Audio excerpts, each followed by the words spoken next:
Jesus tem poder como Deus, porque Jesus é o Filho de Deus. Nós começamos com a primeira leitura, tirada do livro de Jó, do capítulo 38. Nós precisamos recordar o início da história do livro de Jó e o seu desenvolvimento. Deus quis provar a fidelidade de Jó e permitiu que Satanás o contagiasse com a lepra e o fizesse perder todos os seus bens e a sua família. Quando Jó se deu conta de estar neste estado, ele percebeu que um tipo de doença e de desgraças deste modo na sua vida eram dadas por Deus para pessoas que Deus considerava injustos. Ora, Jó tinha consciência de não ser injusto diante de Deus. Ele era um observante da vontade divina. No meio deste drama, Jó se sente extremamente mal. Ele começa a sentir as feridas da doença, ele começa a fazer penitência. Seus amigos chegam a saber desta notícia, vão visitar Jó. Quando veem o seu estado, ficam horrorizados e dizem: não é possível que Deus tenha te punido, você deve ser um homem injusto. Jó não gostou deste tipo de consideração. Veio ainda um quarto amigo de Jó, chamado Eliú, e Eliú disse aos 3 amigos anteriores que eles estavam errados. Eles não entendiam o que significava a sabedoria divina. Eliú faz grandes discursos sobre a natureza criada por Deus, a maravilha do mundo ordenado por Deus. Deus somente podia ser justo. Mas Eliú também não dá uma resposta satisfatória a Jó. Jó, no entanto, começa a contestar Deus e perguntando: será que o injusto não é Deus? Ele chegou a este ponto. E quando chegou a este ponto, Deus interfere e aparece a Jó no meio de uma tempestade, como nós lemos nesta primeira leitura, e diz essas palavras: o Senhor respondeu a Jó do meio da tempestade, dizendo: quem fechou o mar com portas? Até aqui chegarás e não além. Aqui cessa a arrogância das tuas ondas. Jó teve que reconhecer diante de Deus que Deus era mais sábio. Jó termina dizendo: eu, como pó e cinza, reconheço a tua sabedoria. Antes da minha doença, eu te conhecia só por ter ouvido falar sobre ti. Mas agora eu te conheço porque eu te vi com os meus próprios olhos. Em outras palavras, o sofrimento que Deus precisou dar a Jó foi a única condição para que Jó ultrapassasse o nível de conhecimento e intimidade com Deus que ele tinha antes da doença, para chegar a um nível de conhecimento muito superior de Deus, que somente pelo sofrimento veio. Isto para nós é uma lição importante, porque nós temos a tendência de imaginar que Deus nos manda o sofrimento gratuitamente e sem sentido, quando o livro de Jó prova que o sofrimento faz parte de um projeto de Deus para o nosso engrandecimento. Assim, Jó, então, se recupera em toda a sua saúde, ele recupera todos os bens que ele teve, porque Deus o curou.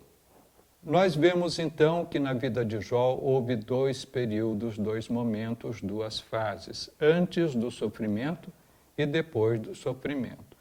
Mas passemos para o Salmo responsorial, que foi composto precisamente para navegantes em alto mar, relatando a experiência que eles tiveram das dificuldades enfrentadas em meio a tempestades. Vamos ler o Salmo responsorial, que é o Salmo 106.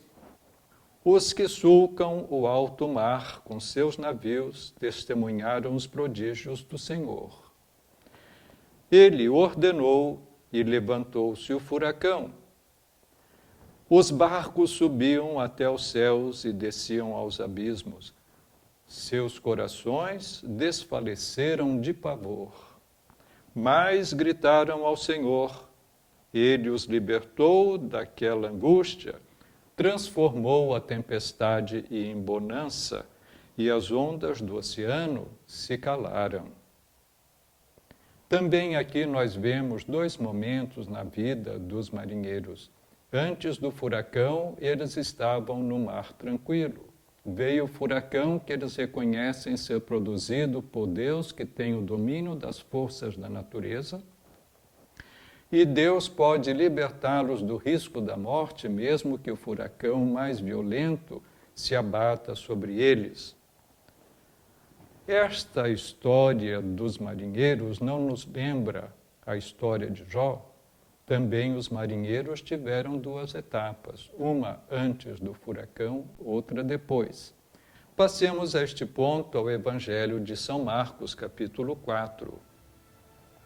A cena que São Marcos põe diante dos nossos olhos é muito dramática. De início, no mar calmo da Galileia, Jesus e os discípulos estão na barca e vão atravessando de uma margem até a outra. No meio da travessia, o mar se enfurece porque o vento se levanta com toda a sua força. A água começa a entrar no barco, os discípulos percebem que correm risco de vida. Se eles afundarem, se eles naufragarem, eles morrerão. Então se lembram que Jesus está na barca. Eles vão acordá-lo porque Jesus dormia. Eles dizem: Mestre, estamos perecendo e tu não te importas? Então Jesus se levantou e ordenou ao vento e ao mar. Silêncio, disse ao vento, e cala-te, disse ao mar. O vento cessou e houve uma grande calmaria. Vendo o poder de Jesus sobre o vento e o mar, os discípulos se perguntaram: quem é este homem, a quem até o vento e o mar obedecem?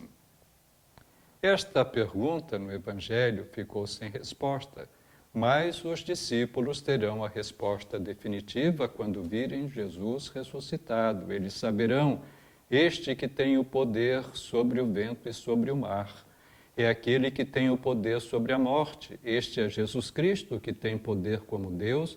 Jesus é o Filho de Deus. Nós podemos, neste momento, passar para a segunda leitura, em que São Paulo vai nos afirmar dois momentos de conhecimento de Jesus Cristo. Ele diz isso na segunda carta aos Coríntios, capítulo 5. Leiamos o versículo 16. Se uma vez conhecemos Cristo segundo a carne, agora já não o conhecemos assim.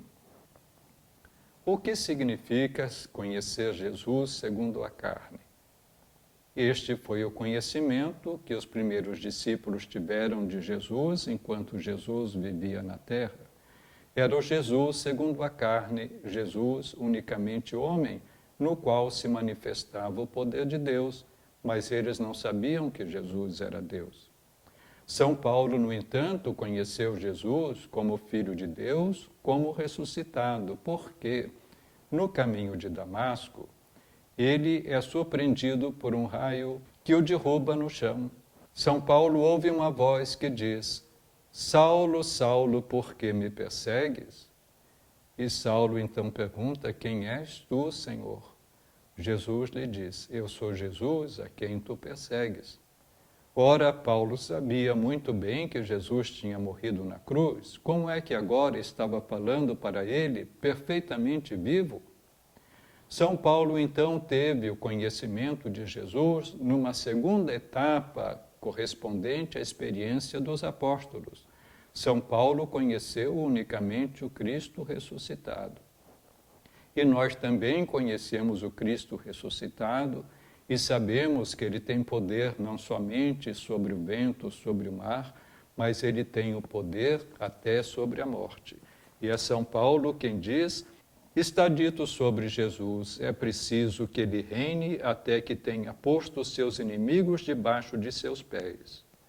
O último inimigo a ser destruído será a morte, pois Deus colocou tudo debaixo dos pés de Cristo.